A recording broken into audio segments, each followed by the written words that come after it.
Assalamualaikum warahmatullahi wabarakatuh. Nama saya Harsiski Pratama. Saya dari kelompok 12. Kami akan mempresentasikan tentang jaringan sosial dalam perspektif sosiologi ekonomi. Yang pertama, pengertian jaringan sosial ekonomi. Menurut Granovetter and Schwaber, jaringan sosial ekonomi adalah suatu rangkaian hubungan sosial yang sama antara individu-individu atau kelompok. Yang kedua, konteks jaringan sosial pada suatu komunitas masyarakat dapat dibedakan menjadi 3 bentuk. Yang pertama yaitu hubungan vertikal atau hierarkis, adalah hubungan dua pihak yang berlangsung secara tidak seimbang karena satu pihak mempunyai dominasi yang lebih kuat dibanding pihak lain, atau terjadi hubungan patron-klien. Yang kedua, hubungan diagonal adalah suatu hubungan dua pihak di mana salah satu pihak memiliki dominasi sedikit lebih tinggi dibanding pihak lainnya.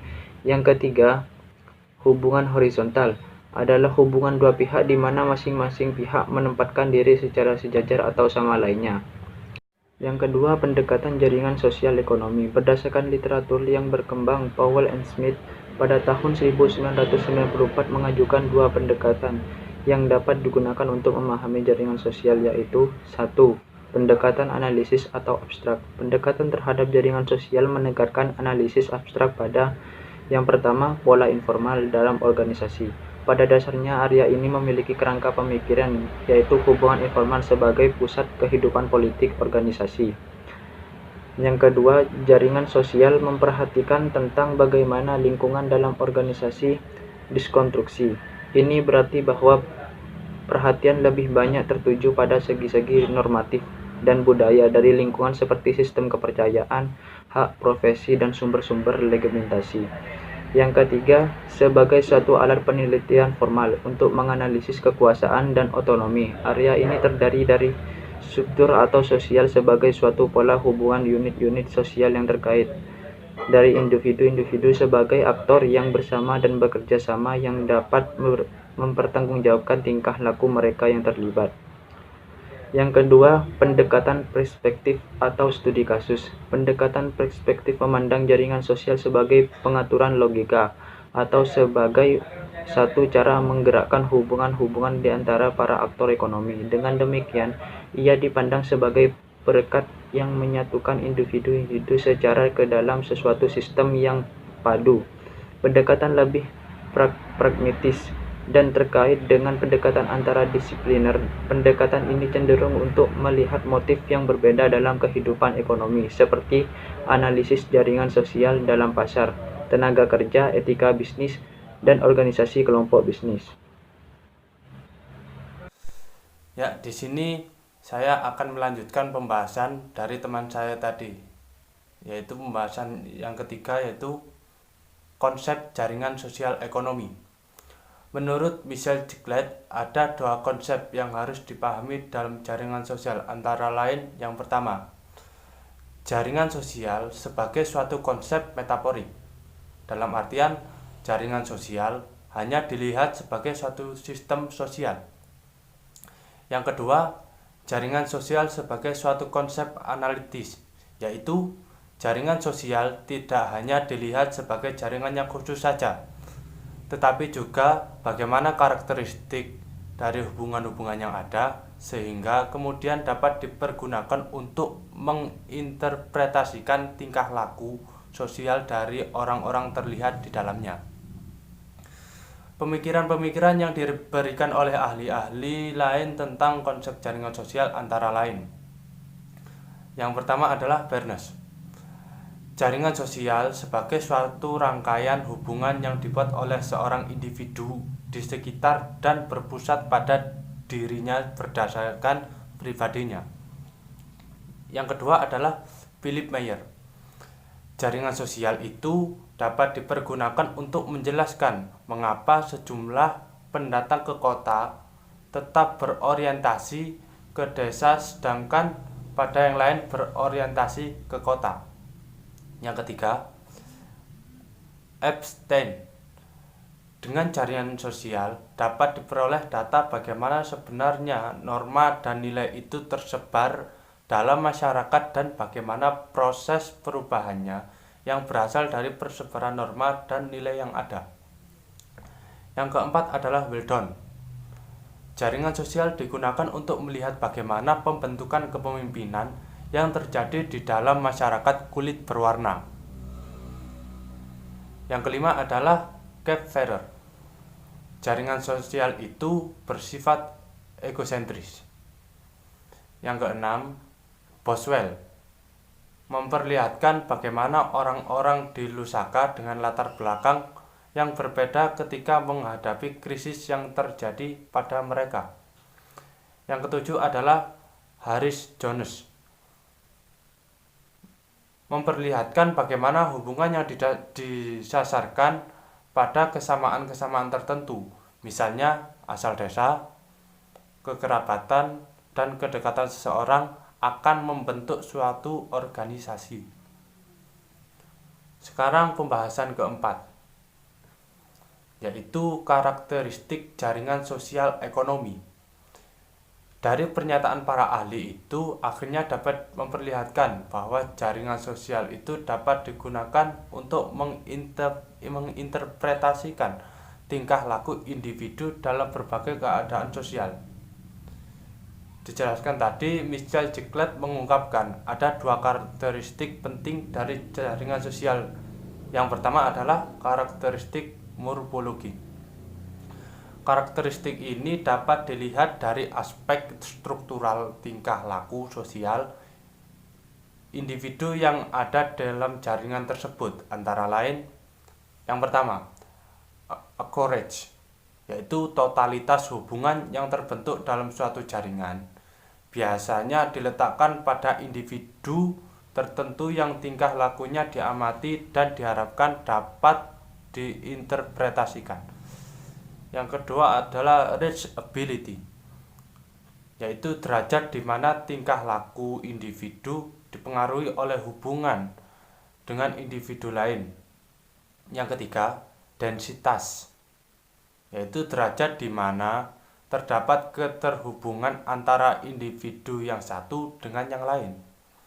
Yang keempat adalah range, menunjuk pada jumlah individu yang melakukan kontak secara langsung dengan individu yang berada dalam jaringan. Karakteristik morfologi dapat dikatakan sebagai tempat yang berwujud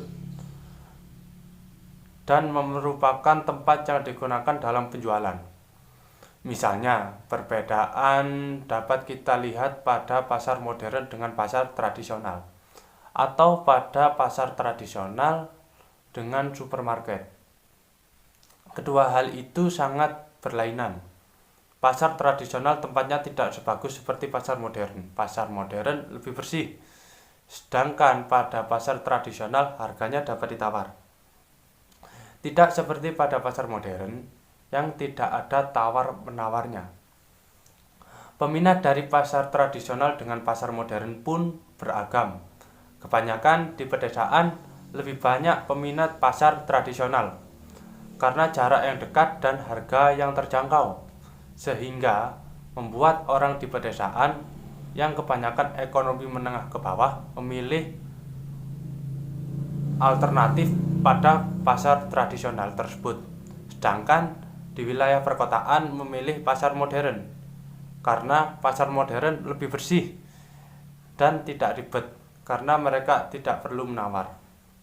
Yang kedua adalah karakteristik interaksional. Dilihat dari tingkah laku individu, dari proses interaksi yang terjadi antara suatu individu dengan individu lain. Karakteristik jenis ini antara lain yang pertama adalah kontak, yaitu hubungan yang ada antara individu dengan individu lain berdasarkan tujuan tertentu.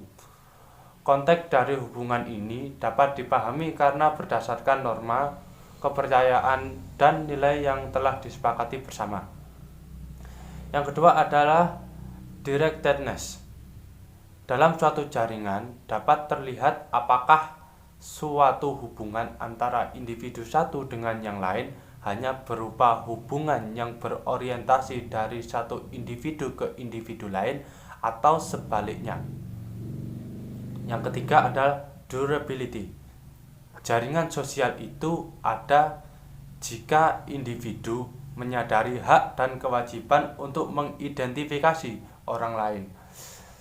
Kesadaran akan hubungan ini dapat digunakan untuk suatu tujuan tertentu, untuk mencapai objek tertentu, untuk memperoleh beberapa informasi. Yang keempat yaitu intensitas. Intensitas adalah hubungan dalam suatu jaringan sosial, dapat dilihat dari derajat di mana individu dipersiapkan untuk memiliki tanggung jawab atau memiliki kebebasan untuk mengekspresikan haknya dalam hubungannya dengan orang lain. Yang kelima adalah frekuensi. Karakteristik nyata dari interaksi dalam suatu jaringan yang dapat dilihat secara simpel dalam kuantitasnya, yaitu kontak antar individu dalam jaringan. Karakteristik interaksional lebih dilihat dari interaksi antara penjual dan pembeli.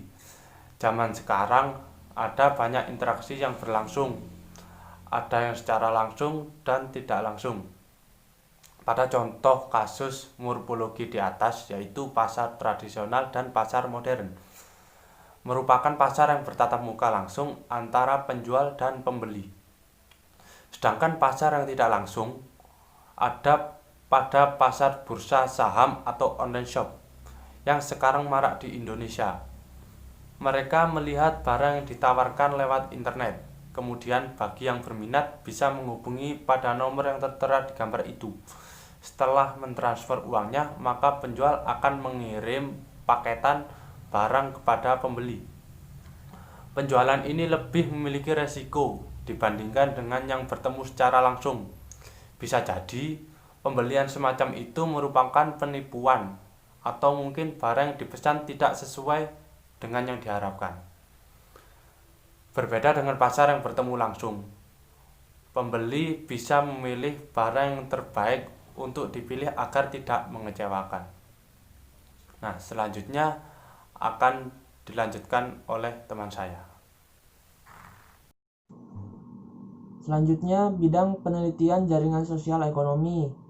Di sini terdapat 4 bidang penelitian yang dilakukan oleh seorang sosiolog. Yang pertama, jaringan informal dari akses dan kesempatan. Pada bidang ini, penelitian difokuskan pada penggunaan jaringan sosial dalam pekerjaan, mobilisasi, dan difusi. Dalam pekerjaan, misalnya mencari kerja dan migrasi. Mobilisasi seperti mencari informasi dan akses terhadap modal. Difusi, penyebaran praktek budaya dan organisasional. Yang kedua, jaringan formal pengaruh dan kekuasaan. Bagian ini menggunakan pendekatan analitis untuk menjelaskan kekuasaan faktor-faktor ekonomi.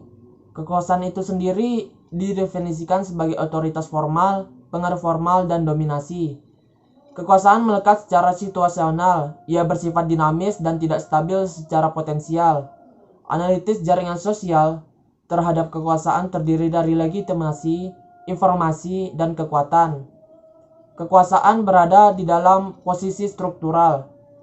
Yang ketiga, organisasi sebagai jaringan sosial dari perjanjian. Analisis jaringan organisasi didasarkan atas organisasi formal dan organisasi informal. Organisasi formal biasanya mempunyai struktur hierarkis, dihubungkan secara mendalam dengan jaringan yang lebih luas. Sedangkan pada jaringan informal dapat tidak memihak dan menembus batas struktur yang hierarkis. Jaringan memberikan suatu cara bagi perusahaan besar untuk mengamankan taruhannya dalam menghadapi ketidakpastian dan hambatan pasar. Yang keempat, jaringan sosial dari produksi. Pada jaringan sosial dari produksi memandang penting arti dari suatu kepercayaan. Misalnya dalam suatu proses monitoring kegiatan produksi, maka akan lebih mudah dan lebih alami serta sangat efektif apabila dilakukan oleh teman sejawat dibandingkan atasan. Di sini terdapat empat faktor, yaitu regional, penelitian dan pengembangan, kelompok bisnis, dan aliansi strategi dan produksi bersama.